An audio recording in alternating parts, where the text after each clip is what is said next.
नमस्कार आप सभी को। आज की क्लास के अंदर हम रेस्पिरेशन से जुड़े हुए कुछ माइनर टॉपिक्स को डिस्कस करेंगे। उसमें पहला टॉपिक अपने पास है पास्चर इफ़ेक्ट। देखिए, पास्चर इफ़ेक्ट को लुईस पास्चर द्वारा 1857 के अंदर डिस्कवर किया गया था। और ये जो पाथवे है यानी कि पास्चर इफ़ेक्ट, जो कि पर्टिकुलर कंडीशन से जुड़ा हुआ मैटर होता है कि एक्सेस ऑक्सीजन के प्रेजेंस के अंदर, कि जब टिश्यूज़ के अंदर ऑक्सीजन की मात्रा ज़्यादा होती है तो ग्लाइकोलाइसिस के ऊपर नकारात्मक प्रभाव पड़ेगा, यानी कि ग्लाइकोलाइसिस है वो नॉर्मल से लो लेवल पे चली जाएगी, यानी कि ग्लाइकोलाइसिस कम होगी।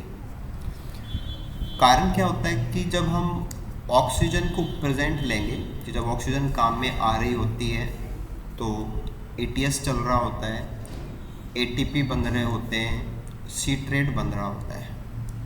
क्योंकि अगर कोई भी सेल ऑक्सीजन काम में ले रही तो माइटोकॉन्ड्रिया काम में लेता है, और अगर माइटोकॉन्ड्रियल सिस्टम काम आ रहा है तो डेफिनेटली वहाँ पे सीट्रेट, जो कि टीसीए का इंटरमीडिएट है, वो बन रहा है।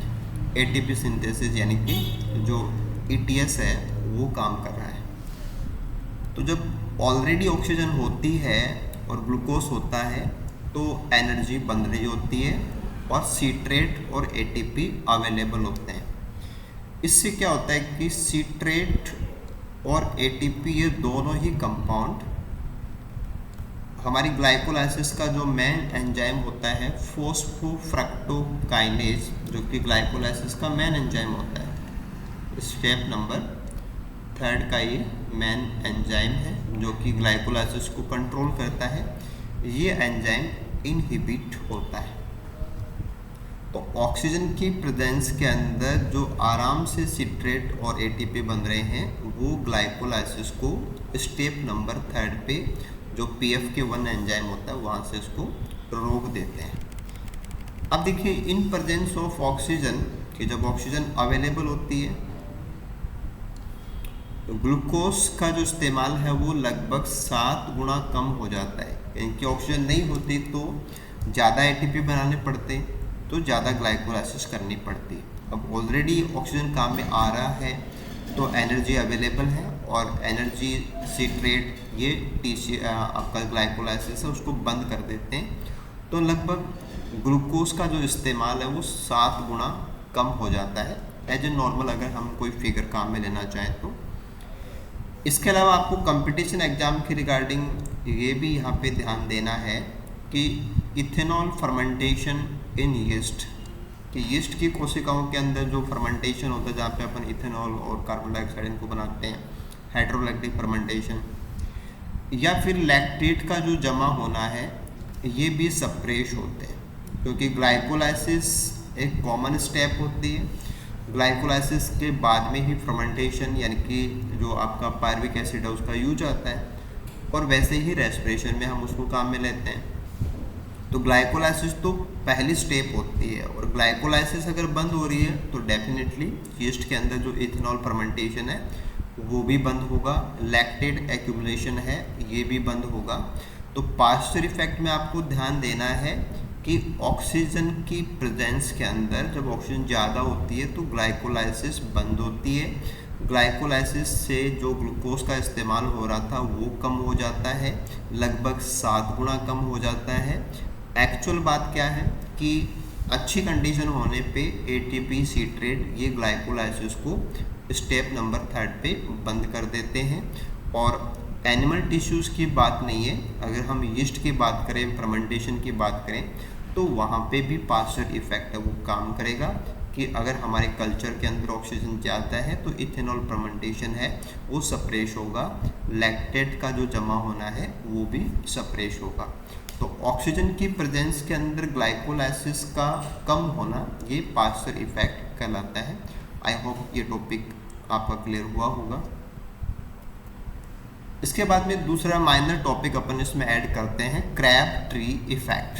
देखिए, क्रैब ट्री इफेक्ट जो है वो पर्टिकुलर हेर्बर्ट ग्रेस क्रैब ट्री जो साइंटिस्ट हैं उन्होंने इसको डिस्कवर किया, उनके रेस्पेक्ट के अंदर हम इसको क्रैबट्री इफेक्ट के नाम से जानते हैं।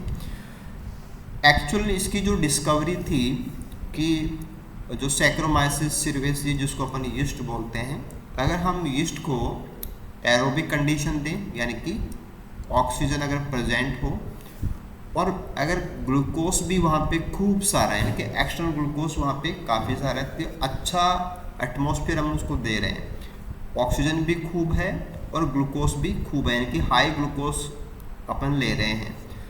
तो एक्चुअल में उन्होंने ये ऑब्जर्व किया कि इथेनॉल का जो प्रोडक्शन है वो होने लग जाता है। इथेनॉल का मतलब क्या हो गया? एनारोबिक,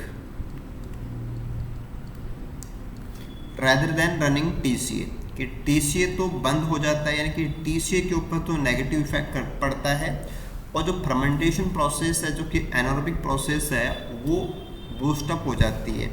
मींस अगर हम हाई ग्लूकोज लेते हैं या ज़्यादा ग्लूकोज है और वो भी इन प्रेजेंस ऑफ ऑक्सीजन, तो हमारा जो एरोबिक रेस्पिरेशन है वो बंद हो जाता है। तो इसको अपन क्रैबट्री इफेक्ट के नाम से जानते हैं। एक्चुअल फिनोमेना कैसे काम करता है कि जैसे हमने कहा कि एक्सेस ग्लूकोज यूज हो रहा है, यानी कि क्रैबट्री इफेक्ट से पहले है ना, जब नॉर्मल कंडीशन है तो ग्लाइकोलाइसिस के अंदर ग्लूकोज काम में आ रहा है। ओके, ग्लूकोज काम में आएगा तो ATP बनेंगे, यस, यानी कि ऑक्सीडेटिव फॉस्फोराइलेशन हो रहा होता है। ऑक्सीडेटिव फॉस्फोराइलेशन हो रहा होता है, यानी कि हमने ऐसे कहा कि स्टार्टिंग के अंदर एनर्जी बनानी है, ऑक्सीजन भी है, ग्लूकोज भी है और एनर्जी बन रही है। लेकिन जैसे ही सेल के पास काफ़ी सारे ATP बन जाएंगे, क्योंकि कंडीशन तो हमने फेवरेबल ले रखी है, तो फिर ATP की जो और ज़रूरत है सेल की वो कम हो जाएगी। यानी कि अब सेल क्या करने वाला है? ऑक्सीडेटिव फॉस्फोराइलेशन को क्लोज करने वाला है, बंद करने वाला है। यानी कि जो एरोबिक रेस्पिरेशन है वो बंद हो जाता है। मींस अगर ऑलरेडी ATP अवेलेबल है और एनर्जी कंडीशन बहुत अच्छी है, तो उस कंडीशन के अंदर एरोबिक रेस्पिरेशन की बजाय एनारोबिक रेस्पिरेशन है वो स्टार्ट हो जाता है। तो इसको सिंपली अपन ऐसे कह सकते हैं कि जब ऑक्सीजन अवेलेबल होती है, ग्लूकोज अवेलेबल होता है, ग्लूकोज और वो भी हाई ग्लूकोज, तो उससे ऑक्सीजन का यूज इनहिबिट हो जाता है। देखो पास्चर इफेक्ट के अंदर रिवर्स हुआ था। पास्चर इफेक्ट के अंदर ऑक्सीजन की प्रेजेंस के अंदर ग्लूकोज का यूज कम हो गया था और यहाँ ग्लूकोज की हाई कॉन्सेंट्रेशन के अंदर ऑक्सीजन का जो यूज है, यानी कि ETS है, ऑक्सीडेटिव फॉस्फोराइलेशन है, ये कम हो जाता है। तो एग्जैक्टली अगर मैकेनिज्म वाइज देखें तो इफेक्ट जो पड़ रहा है वो रिवर्स है, रिवर्स ऑफ पास्चर इफेक्ट, कि पास्चर इफेक्ट का रिवर्स हो जाता है। देखिए एक बार इसको दोबारा से आप यहाँ पे समराइज कर सकते हैं कि पास्चर इफेक्ट को क्रैबट्री इफेक्ट से अपन कंपेयर कर लेते हैं, कुछ माइनर कंफ्यूजन आपको ना रहे। देखो पास्चर इफेक्ट का मतलब ये था कि ऑक्सीजन की हायर कॉन्सेंट्रेशन के अंदर ग्लूकोज का यूज कम होता है, जबकि क्रैबट्री इफेक्ट के अंदर हाई ग्लूकोज की प्रेजेंस के अंदर ऑक्सीजन का यूज है वो बंद होता है। आप यहाँ पे ये भी चीज़ नोट करना कि पास्चर इफेक्ट का जो टारगेट है वो है ग्लाइकोलाइसिस, कि ग्लाइकोलाइसिस बंद होती है, और क्रैबट्री इफेक्ट का मतलब ये है कि ऑक्सीडेटिव फॉस्फोराइलेशन, यानी कि माइटोकॉन्ड्रियल सिस्टम से इसका कनेक्शन है।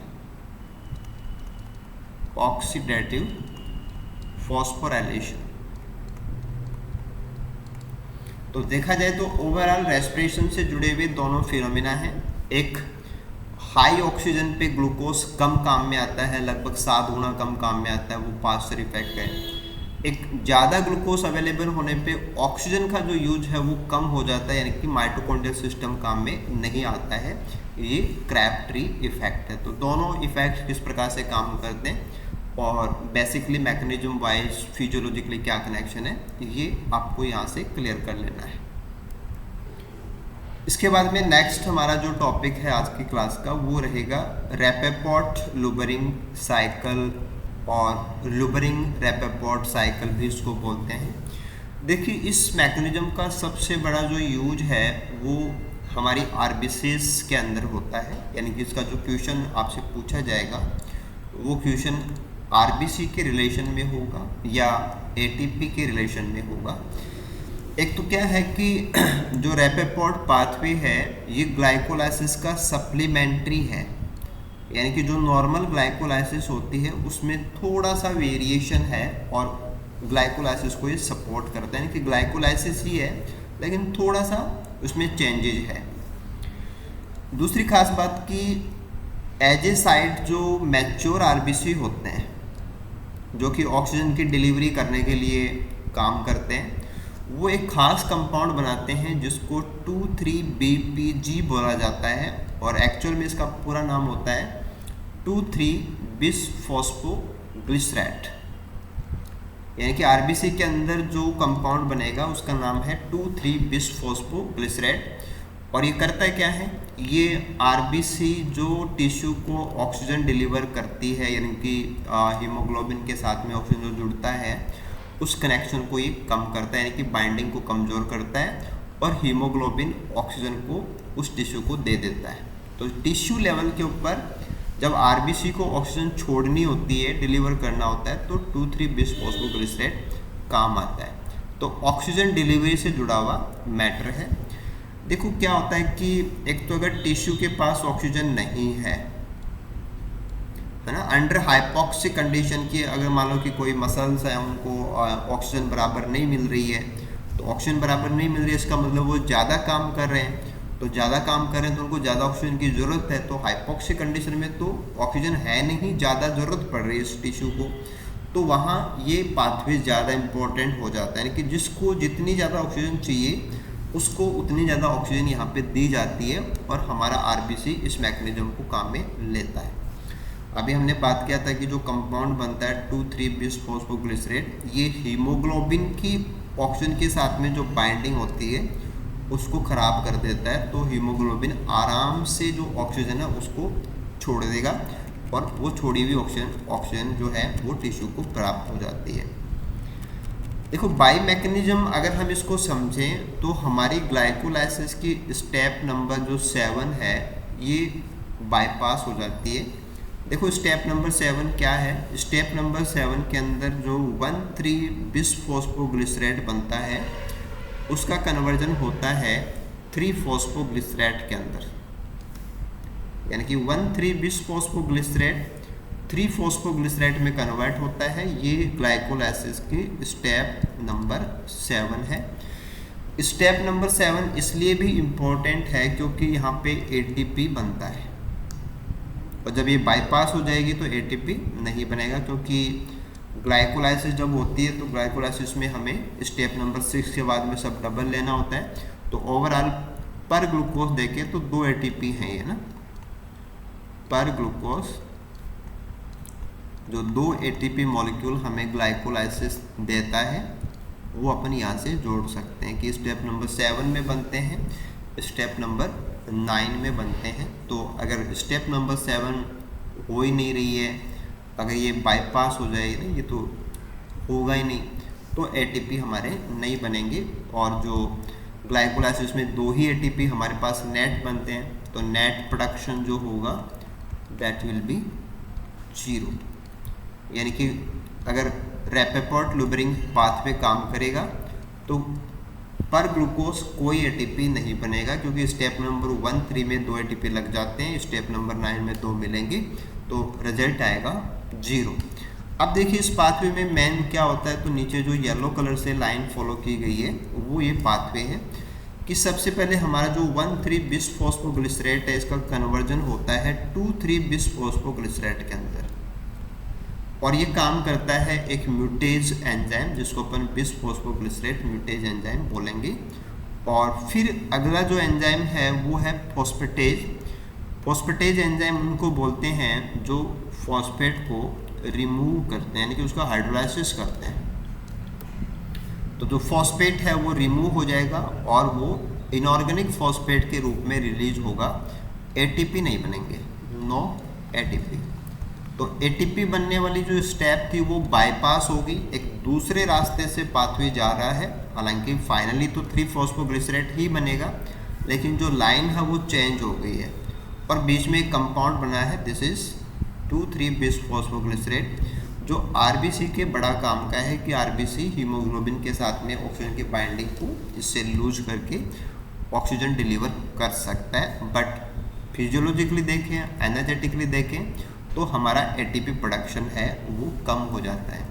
तो आरबीसी को जब हाइपोक्सिक कंडीशन में टिश्यूज़ को ऑक्सीजन डिलीवर करना होता है तो वो हमारे ग्लाइकोलाइसिस को थोड़ा सा डाइवर्ट कर देता है। और कहाँ से डाइवर्ट करता है? स्टेप नंबर 7 से डाइवर्ट करता है कि फॉस्फोग्लिसरेट काइनेज काम नहीं करता है, उसकी जगह पे बिस-फॉस्फोग्लिसरेट म्यूटेज काम आता है और हमारा कंपाउंड 2,3-बिस-फॉस्फोग्लिसरेट में कन्वर्ट हो जाएगा, जो बाद में 3-फॉस्फोग्लिसरेट में काम आता रहता है। और ये जो आरबीसी ने काम में लिया और उससे जो ऑक्सीजन की डिलीवरी होती है, यहाँ लगभग 15 से 25% जो ग्लूकोज है वो इस लाइन के अंदर डाइवर्ट होता रहता है। कि हमारे जो आरबीसी हैं वो काफ़ी सारा ग्लूकोज 2,3-बिस-फॉस्फोग्लिसरेट बनाने में काम में लेती हैं और 2,3-बिस-फॉस्फोग्लिसरेट जो है वो ऑक्सीजन की डिलीवरी के लिए काम में आता है। तो आरबीसी के अंदर एक खास प्रकार का वेरिएशन है जहाँ पे 2,3-बिस-फॉस्फोग्लिसरेट बनता है। तो आपको 2,3-बिस-फॉस्फोग्लिसरेट पता होना चाहिए, एनर्जी का पता होना चाहिए, क्या काम आता है, हीमोग्लोबिन के साथ ऑक्सीजन की जो बाइंडिंग है उसको कमज़ोर करता है, मैच्योर आरबीसी ये सारा काम करती है। तो ऐसे हमारे जो तीनों माइनर टॉपिक्स हैं, चाहे आपका पास्चर इफेक्ट हो वो आपका क्लियर होना चाहिए, क्रैप्ट्री इफेक्ट हो वो भी आपका अच्छे से क्लियर होना चाहिए, या आपका ल्यूबेरिंग-रेपेपोर्ट पाथवे हो जिसको अपन ल्यूबेरिंग-रेपेपोर्ट संट भी बोल सकते हैं, ये आपका क्लियर होना चाहिए। तीनों टॉपिक से कंपटीशन एग्ज़ाम्स में काफ़ी क्वेश्चंस रहते हैं, तो आप जो भी एग्ज़ाम के लिए प्रिपेयर कर रहे हैं, मे बी ये वीडियो आपके लिए बहुत ही हेल्पफुल रहेगा। तो बाकी सीरीज की तरह ही आप इस वीडियो का पूरा यूज़ कीजिए। आपको रेस्पिरेशन के रिगार्डिंग या प्लांट फिजियोलॉजी के रिगार्डिंग बाकी टॉपिक्स अगर बहुत ही टॉपेस्ट लेवल के ऊपर क्लियर करने हैं तो आप हमारी इस वीडियो सीरीज़ को काम में ले सकते हैं। यूट्यूब के ऊपर ये सारे वीडियोस फ्रीली अवेलेबल हैं, आप इसको अच्छे से काम में लीजिए। आपके फ्रेंड्स हैं उनके साथ में भी आप शेयर कीजिए। किसी भी टॉपिक पे आपको कुछ पूछना हो तो आप बेहिचक कमेंट बॉक्स में कमेंट कीजिए, हम आपको डेफिनेट उसका आंसर प्रोवाइड कराएंगे। इसके अलावा अगर आपको कंप्लीट कोर्सेज के लिए जाना हो तो आप हमारी वेबसाइट के ऊपर विजिट कर सकते हैं, वेबसाइट के ऊपर जा सकते हैं, साथ में हमारा मोबाइल एप्लीकेशन है वहाँ पे आप लोग जाके सर्च कर सकते हैं और काफ़ी सारे जो अच्छे कंटेंट्स हैं वो आपको यहाँ पे मिलेंगे। और डेफिनेटली कंपटीशन एग्ज़ाम के रिगार्डिंग जो मोस्ट क्रैक्ट कॉन्सेप्ट होती है माइंड की, उसके लिए हमारा एक डेडिकेट ये सीरीज है, तो आप लोग इसका पूरा फ़ायदा उठाइए। Thank you so much, good luck आप सभी।